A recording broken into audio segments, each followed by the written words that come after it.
How to program a Philips Universal Remote. Philips Universal Remotes are neat devices that can be programmed to operate almost any television, DVD player, Blu-ray device, set-top box, or cable box. While the setup process is different for every unique model, the gist is generally the same. You'll hold the device button down until a light blinks, enter the code for your device's brand, then check your buttons to see if they work. The most common mistake is using a code that is right for your brand but designed for a different model. If you do use the wrong code, don't worry, you can always try again using a different code for the same brand. Method 1. Initiating the setup. 1. Check to see if the Philips remote is compatible with your device.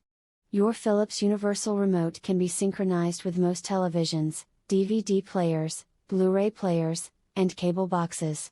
While the vast majority of major brands on the market are compatible, there are some brands that will not work.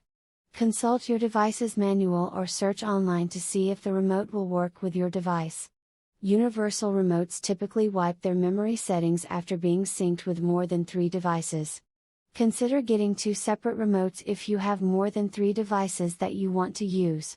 The list of brands that are compatible will be listed in the instruction manual for the remote. There will be a list with a bunch of codes in the back. 2. Turn on the device that you want to sync the remote with. Whether it is a TV, DVD player, or other device, plug it in and turn it on. Give a few minutes to turn all of its components on and get running. The device that you are syncing the remote with must remain on throughout the entirety of the programming process. Make sure that there are batteries in your Universal Remote before you begin the installation process. They don't usually come with them, but they take AA batteries, so this shouldn't be too tough of a fix. 3. Press and hold the setup button if your remote is older. Inspect your remote to see if it has a setup button in the top left. If there isn't, skip this step. If there is, you have a slightly older version of the remote. Point your remote at your device and press the setup button. Hold it down for 5 seconds. Once the red LED light near the top comes on, release the setup button. The LED light may be blue, but most of the older remotes use red lights. 4. Hold your device button down for 5 seconds until the blue or red LED turns on. There is a row of buttons at the top listing the possible devices that you can sync your remote with. The common options include TV, DVD, or DVR. Press the button that corresponds to the device that you're setting up. Once the LED light at the top glows blue or red, release the button. If you have an older remote, don't wait for a light to come on after you hold the device button down. It may blink, but it may not. Just hold it down for 5 seconds and continue with the programming. Tip: most of the device buttons are obvious. TV, VCR, and DVD all correspond to those devices. STB stands for set-top box, and is what you need to press to sync the remote with newer cable box and playback devices, like Roku, or TiVo. B stands for Blu-ray device. Method 2.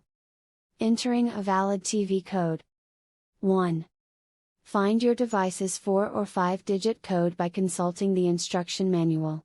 Open your Universal Remote's instruction manual and flip to the back.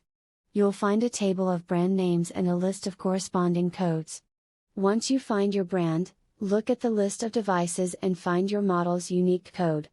Underline or mark the code in the manual to ensure that you can find it quickly in the future.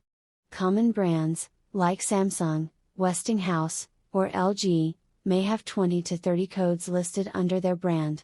Mark your specific device so that you don't have to spend a bunch of time searching for it in the future.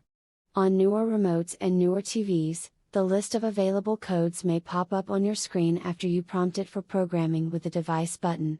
Older devices usually use 4-digit codes. Newer devices usually use 5-digit codes.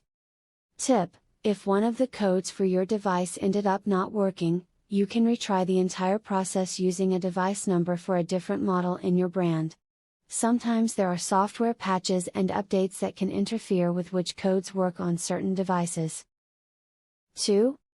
Look online if you don't have the instruction manual for your remote. The device codes for universal remotes are listed online. If you don't have access to your instruction manual or you aren't sure where you put it, type your universal remote's model number and device codes into an online search engine. You will find the codes for your remote online.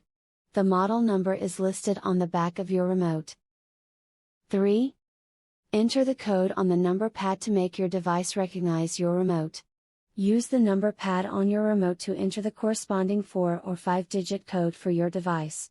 Based on the model of your remote, the blue or red lights on your remote should turn off if you enter a valid code.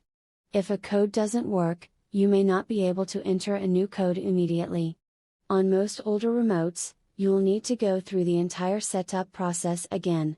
If the blue or red light on your remote blinks once and then stays lit, your code is invalid but you can enter a new one. Method 3. Using your remote. 1. Hold the standby button if you have an SR remote. The 4-digit SR remotes are unique models and need to reset before they can be used. Press and hold the standby button. Release the button as soon as your device and remote shut off. This should reset your remote and your device to synchronize them with one another. It can take anywhere from 5 to 60 seconds for the device and the remote to shut off. 2. Try using the commonly used buttons on your remote to test the device. To check to see if the programming was successful, try entering some common commands for your device using the remote. Try changing channels, volume, or input to see if the essential buttons work. If the device is responsive to your commands, it is successfully synchronized with your remote. Keep in mind that there are certain buttons on the Philips Universal Remote that won't do anything for your device. The record button may work with a cable box or DVR device, for example, but it may not do anything for a TV or receiver. Move any plants or obstructions out of the way to ensure that the signal for your remote will clearly reach your device. 3. Repeat this process on 1 to 2 other devices if you want to. Depending on the version that you're using, a single Philips Universal Remote can be programmed to work with 2 to 8 other devices, although it is usually less than 4. If the other device is near the one that you just programmed, unplug the one that you already programmed to prevent any mistakes. Tip: when you remove the batteries from a Philips Universal Remote, the memory settings are stored for 5 minutes. After 5 minutes, you'll have to reprogram the device.